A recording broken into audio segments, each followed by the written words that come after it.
Ce désert vous parle peut-être si vous avez vu Planète Rouge, Seul sur Mars ou plus récemment Dune. Si vous imaginez le désert comme un endroit plat et sans relief, détrompez-vous parce que celui-ci vous offrira les plus belles dunes de sable et les rochers et canyons les plus vertigineux que vous n'ayez jamais vus. Bienvenue au Wadi Rum.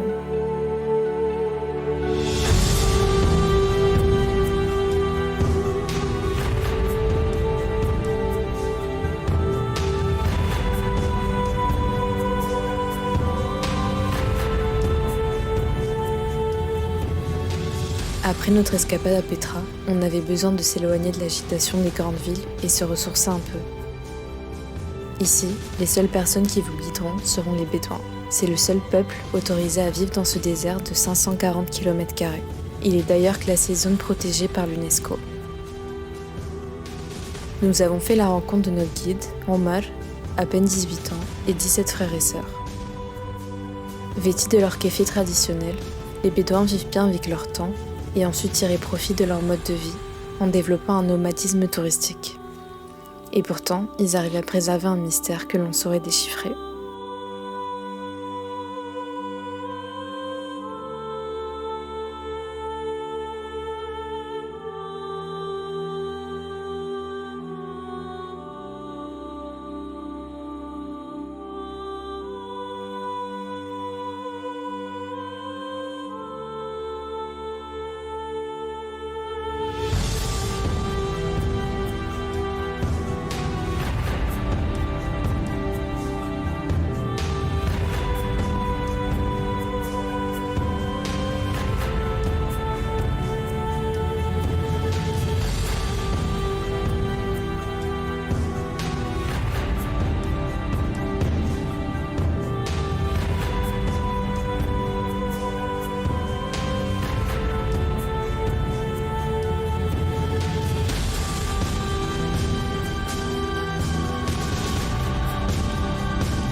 First, we dig hole. After we put a circle, iron circle, and we make fire inside. When the fire he come cold, you put the food, and we put the cover, and we keep it maximum 2 hours, 30 minutes. And now our chef Ahmed he show how it looks like. Cool.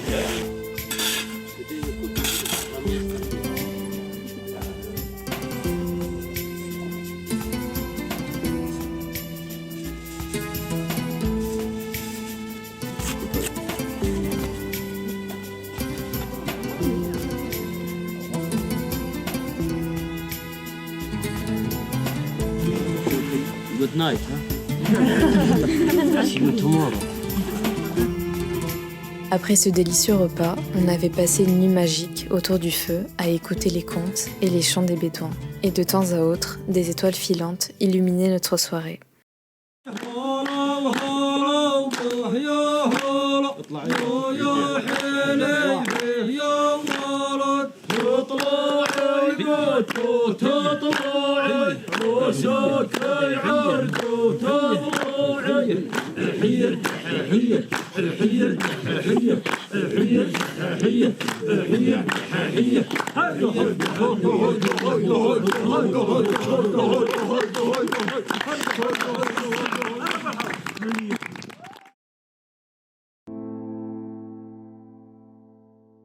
Après un réveil très matinal, on grimpe quelques rochers pour contempler le soleil en train de se lever.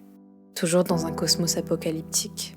On essaye de savourer chaque instant et mémoriser chaque paysage pour ne pas les oublier.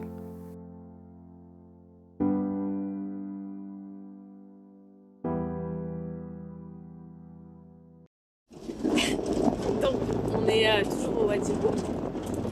On a passé notre première nuit au camp dans le désert et en fait on a passé une partie de la nuit tous ensemble en fait autour du feu. Et on a regardé les étoiles, il y en avait des milliers, il y avait plein d'étoiles filantes et tout. Je pense qu'on a rarement vu ça dans notre vie. C'est vraiment incroyable quoi.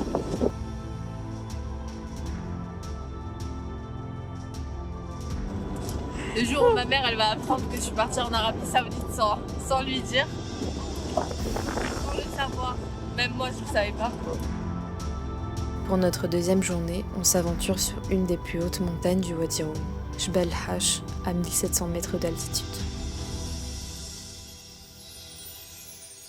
Après une montée d'à peine 45 minutes, on se retrouve face à cette vue imprenable sur les montagnes saoudiennes. Et de là où l'on est, on peut même apercevoir la frontière entre les deux pays.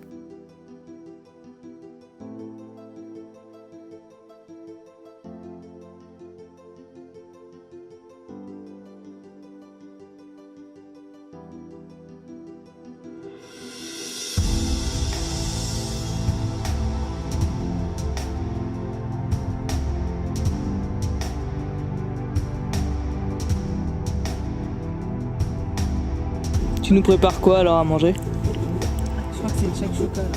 Même en vacances, je dois crier. On est toujours au Wadi Rum et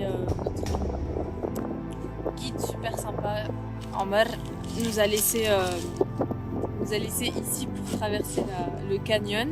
Et normalement, on doit le retrouver de l'autre côté. On va voir si on arrive.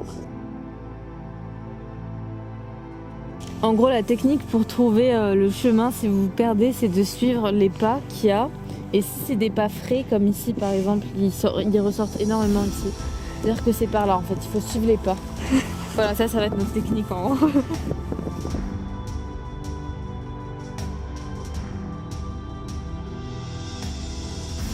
C'est incroyable, on est toute seule dans le désert, il n'y a personne.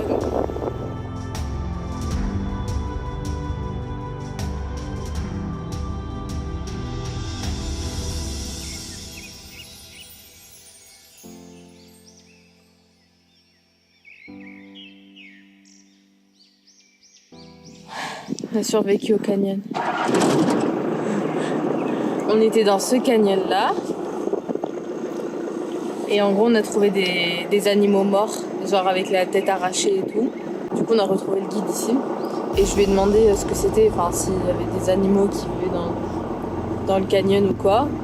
Et il m'a dit non, ils sont morts tout seuls. Mais en même temps, ils ont la tête arrachée, donc je comprends pas. Je pense qu'il ne dit pas toute la vérité là.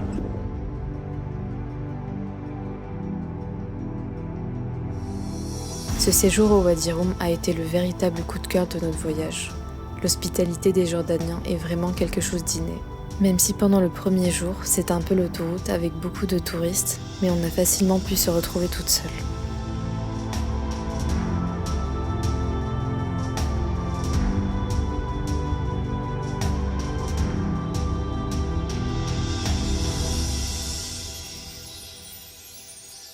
Dans la prochaine vidéo, on terminera notre voyage à Aqaba, aux portes de la mer Rouge, où nos journées seront rythmées de plages, snorkeling et comme toujours, de sublimes couchers de soleil.